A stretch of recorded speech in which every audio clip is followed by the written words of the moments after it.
AI, or artificial intelligence, is changing industries all over the world, including the wealth management business. And so today we have Brad Joudrie of Conquest Planning, and he's going to talk to us about not only planning, but how AI is changing the whole game. Hi, I'm Chris Reynolds, and I'm on a mission to help independent financial advisors build a better business through a remarkable client experience. In this podcast, you're going to learn how to do that from my conversations with the visionaries, the leaders, the independent advisors who are reshaping the future of the financial advice industry. At the end of each episode, you're going to walk away with an actionable idea that you can take and use right now, and it will help you to build a better business today. This is Turning the Page. Read any article these days, and you're going to hear about AI, artificial intelligence. It seems it's becoming a major player in every industry and on the way to be part of all of our lives. Right? But if you're like me, you're probably asking, what is AI? On the highest level, and especially for us in the wealth management business, where we're doing financial advice, we're continuing to try to utilize technology to bring it to as many people as possible. And is it something that we should worry about? Is it something that we need to harness to make our businesses better? And I've been thinking about this a lot. And so to talk about this important topic, today we have Brad Joudrie from Conquest Planning joining the show. And I thought he would be the best person to tell us how we're utilizing some of this technology and how the wealth business and the financial planning business is the evolution that we're seeing in it. Right? And so who is he? So Brad is the Chief Revenue Officer of Conquest Planning. And hopefully everyone's heard of Conquest, but I'm sure Brad will talk more about it. But he brings a wealth of experience to this technology area. And he has a Bachelor of Commerce degree from McMaster, and he's been in this business, believe it or not, for 2 decades. He was in sales leadership, in the human capital management space. But then he went to lead, and many people are familiar with NaviPlan, and really made some significant contributions to their growth.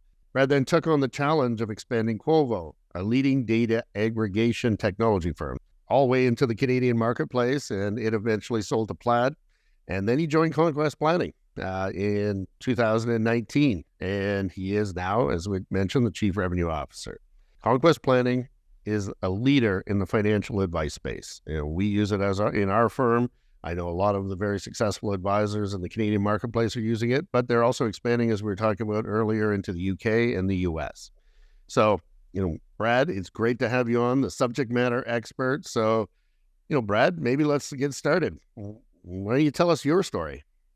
Sure. Thanks, Chris. And in terms of a bit of my background, I think you covered me with a very glowing portrayal. But yeah, it has. I think about it was crazy that I've been in this technology industry now for about 2 decades. As you mentioned, I started in human capital management. And like all good marriages, tough conversations happen. And ironically, I was speaking to my wife after about 10 years within that space and felt like I needed a change. And she was very, very bullish on me supporting me through that opportunity to move to a different industry. I actually had a relationship with the former CEO of Advicent and the provider of NaviPlan, a gentleman named Phil Cunningham, who actually originally hired me into my first software sales job.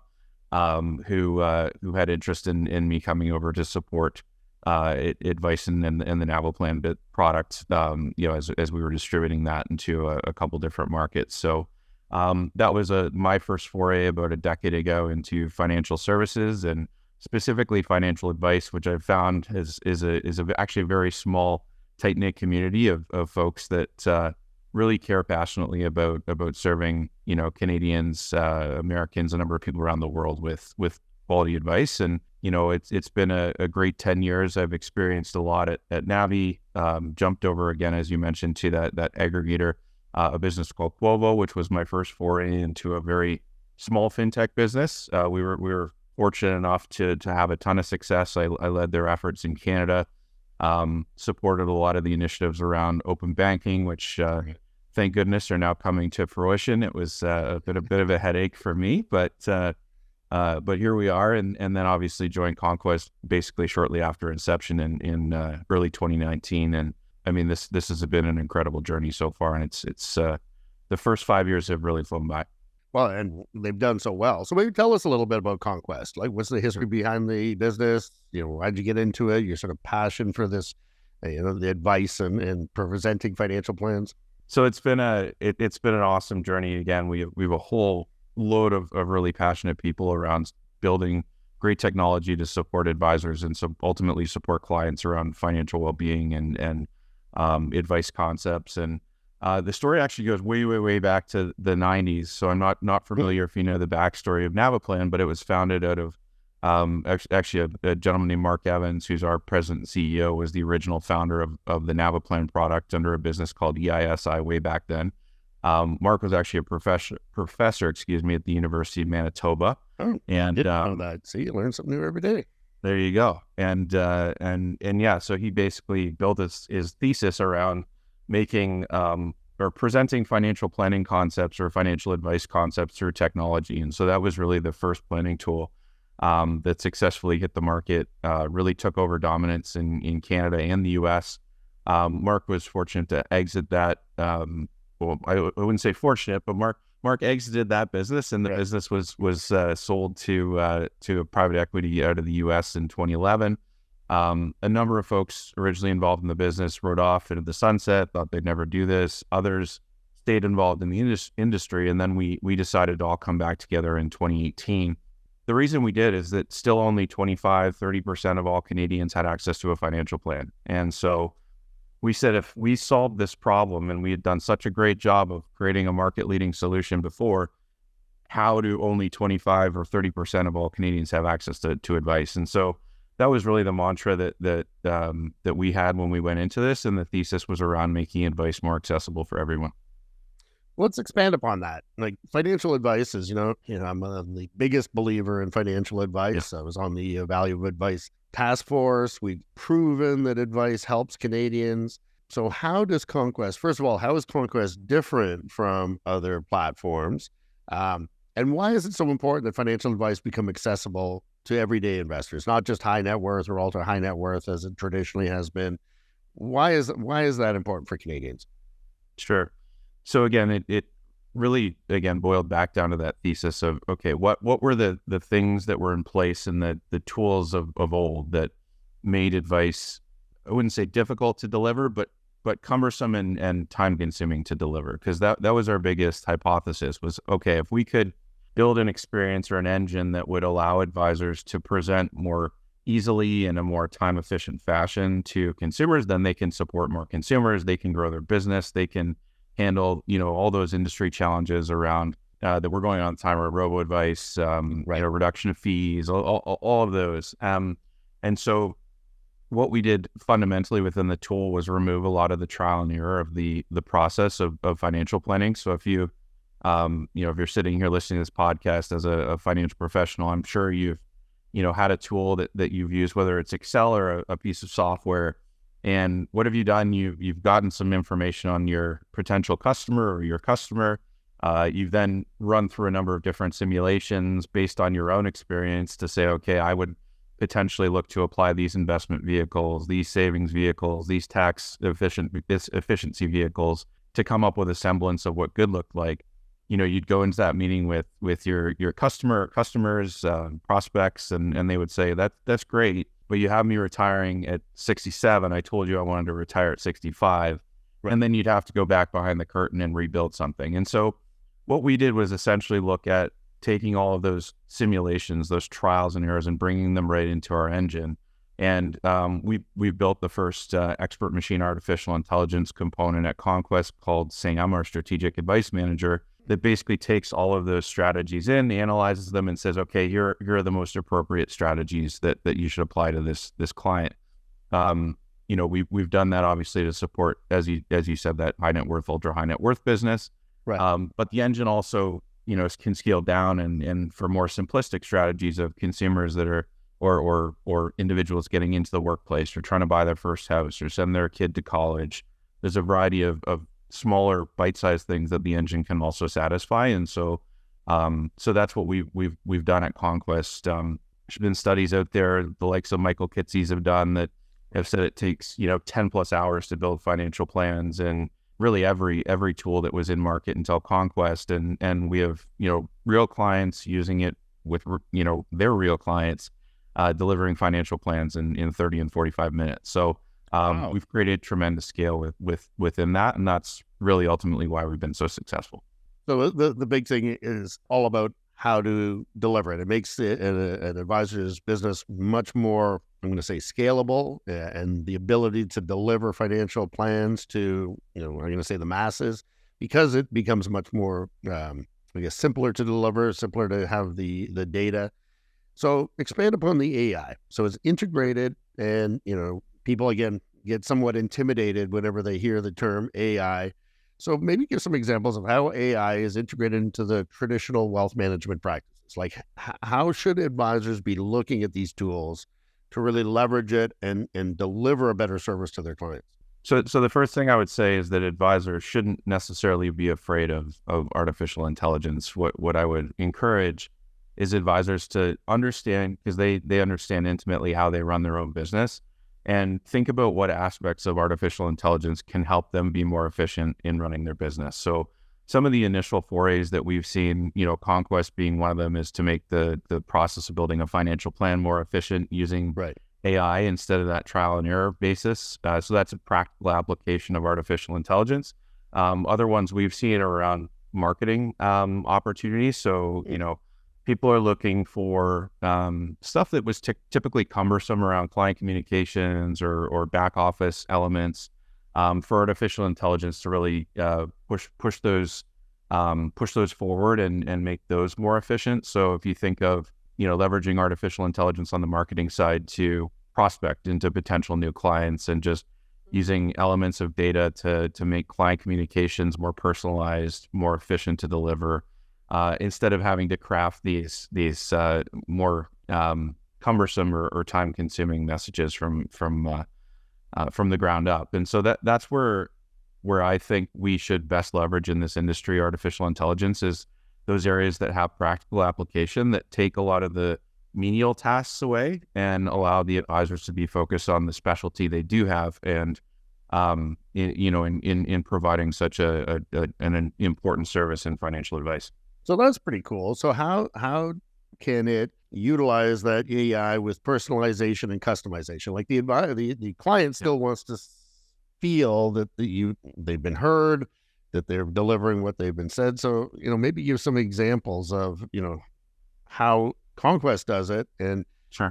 Some of the I guess contrast to what has traditionally been done in that kind of thing. And again, specifically around the customization aspect. Yeah, so that's actually a really great question. So one of the things we thought about when we built our expert machine AI was we didn't want it to provide the same advice to different people, right? We wanted it to be a completely personalized experience. And so one of the elements that we added to our engine, which again we call SAM, is the idea of planning preferences. So data gathering is one component, but actually then taking that data gathering to another level and allowing these individuals to go through an exercise that says, okay, how beyond just risk and KYC, yes, are they risk adverse or long-term pain for short-term gain, things of that nature. These are important questions, but there's other things that are more personal, right? So one great example we like to use is,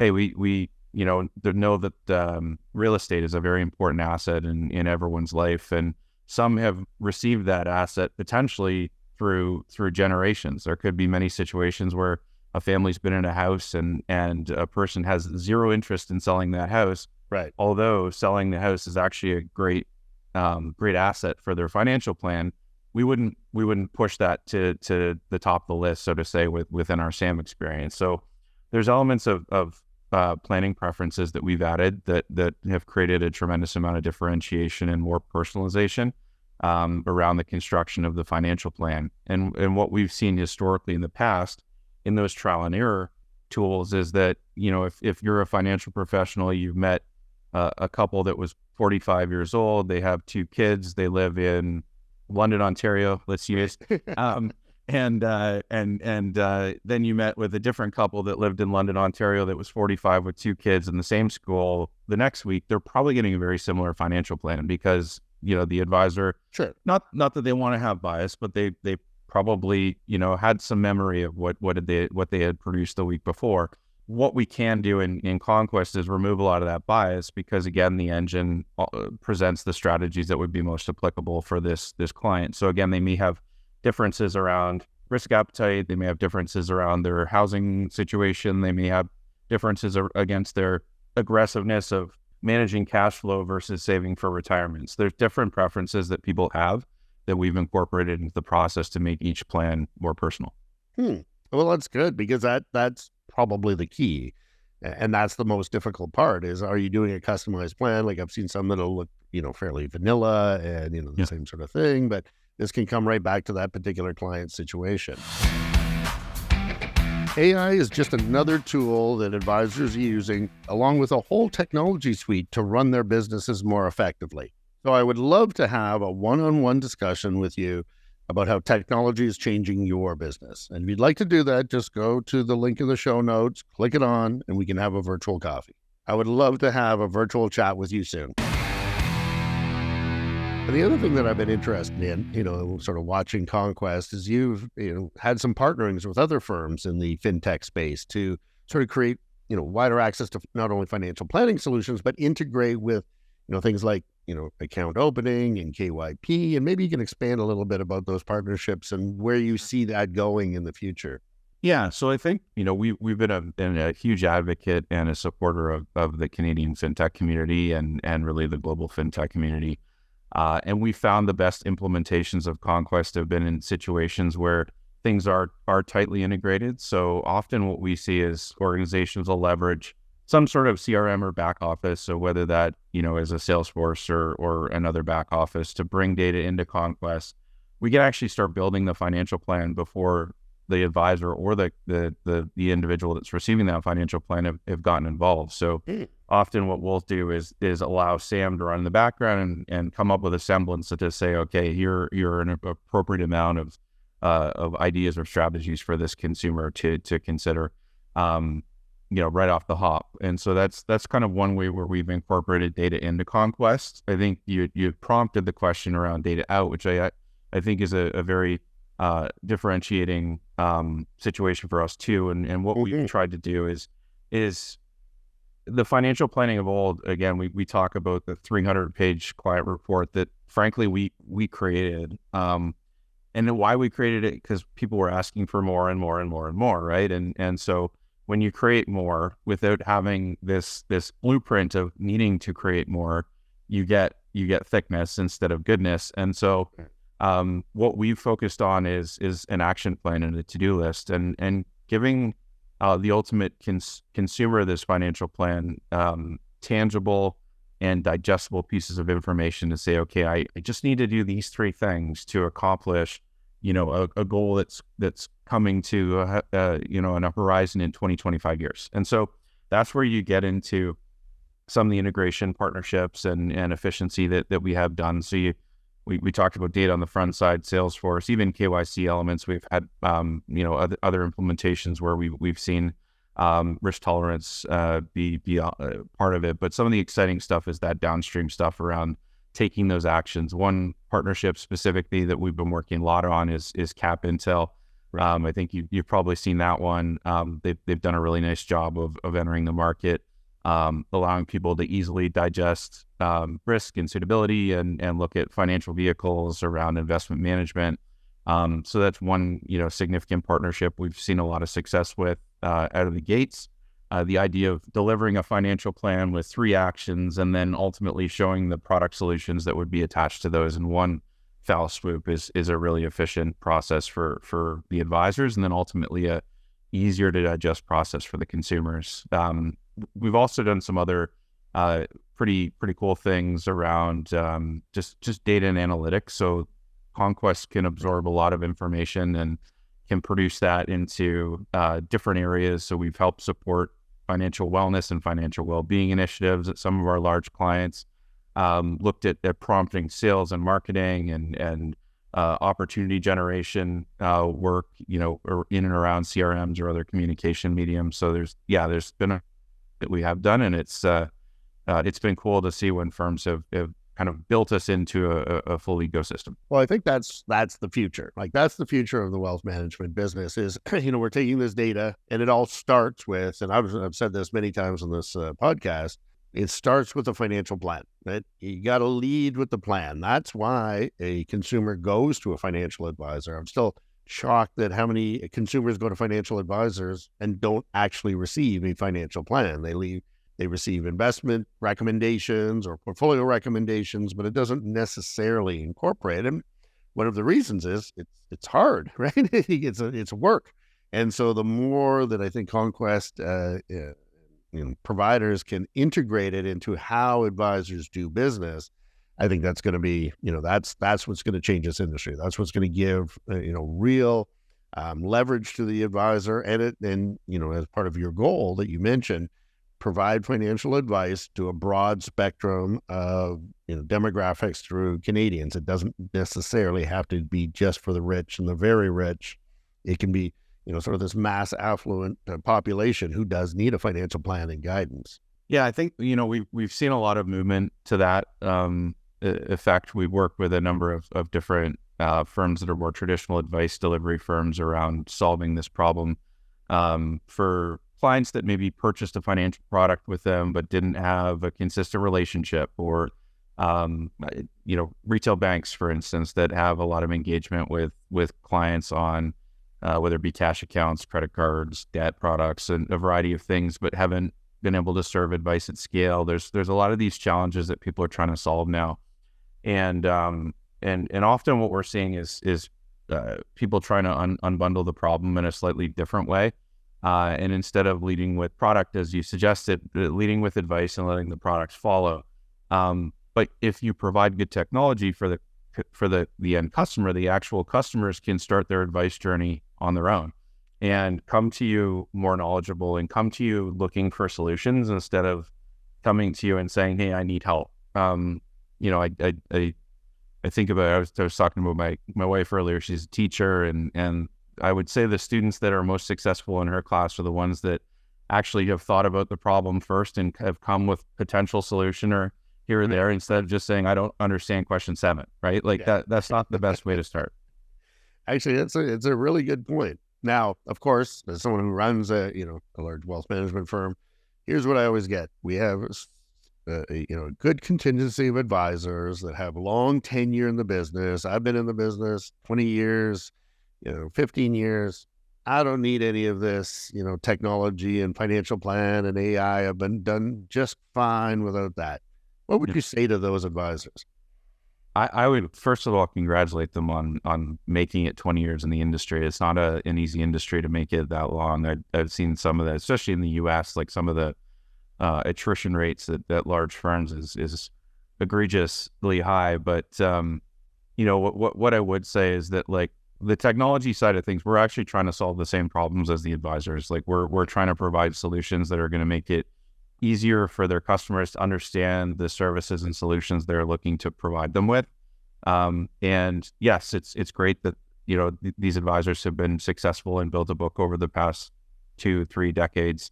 And that's amazing. But I would think about really two things. Number one is the ecosystem is changing, right? The way that consumers want to interact with professionals is changing. They come every day more educated to those meetings, and technology can help the financial advisors and professionals stay in front of those consumers and focus on the right aspects of the job. So providing them advice instead of scratching stuff on a yellow pad and coming back with a recommendation. And then the other thing I would recommend too for those longer tenured advisors is that, ultimately one of their elements of a retirement plan is an exit of that business and a transition of it. And if you don't have a good technical landscape or data set on your client base, it's going to make the valuation and ultimate transition to that business more difficult. Oh, I think that's excellent points. And sort of the same thing. It's as successful as any company is, and as successful as any person has been, you're always in danger of becoming irrelevant. And if you're not keeping up with technology and the demands of your consumer, that can happen. And it can happen far quicker than people actually believe. So I think that it's important to embrace new technologies and not just stick with the past. Now, talking about that, where do you see the wealth management business going? If you had to look out, the next 5 to 10 years, it's hard. Yeah. I know, because so much changes, and it changes so quickly, and especially with AI now, is that pace seems to be picking up. But what would you see? Where do you see this whole thing going? Specifically in the wealth management business.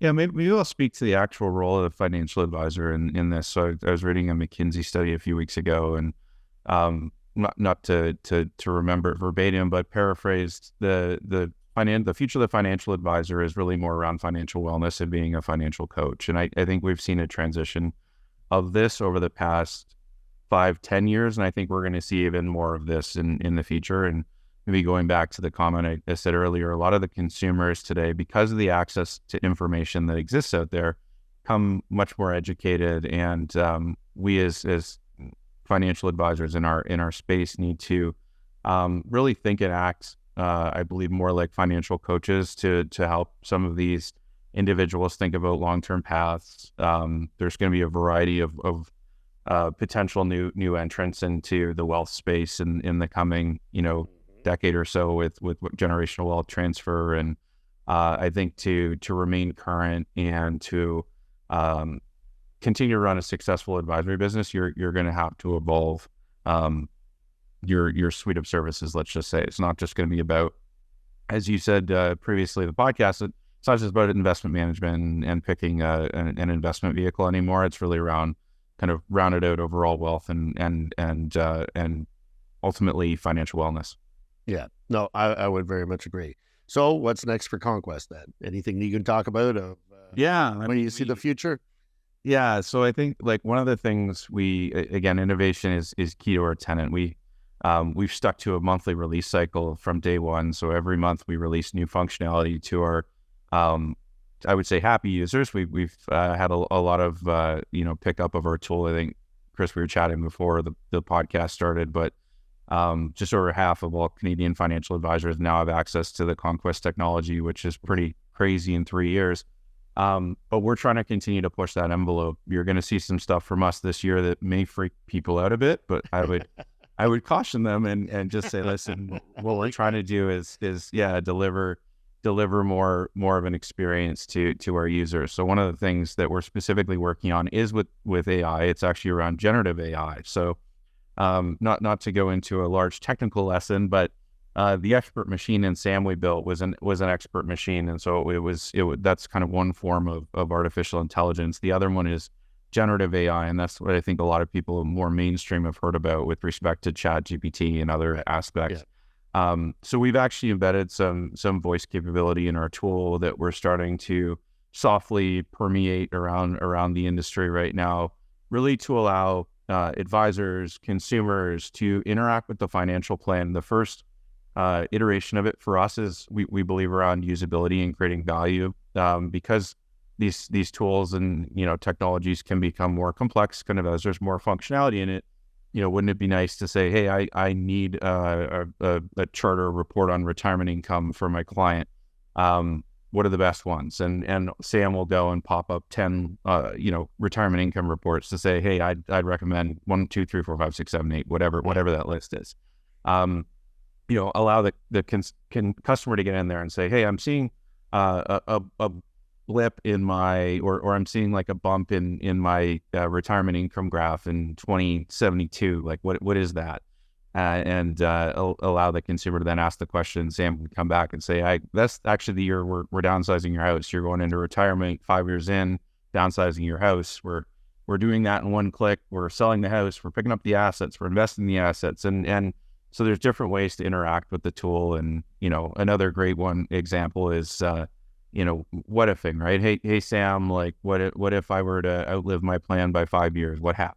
And Sam will come with a number of different recommendations around that. So I would say that's really one area where we're looking to leverage the latest and greatest of technology, and ultimately all veined in making things more digestible, more understandable, not trying to overwhelm people with the technical function, but more so the application of the advice.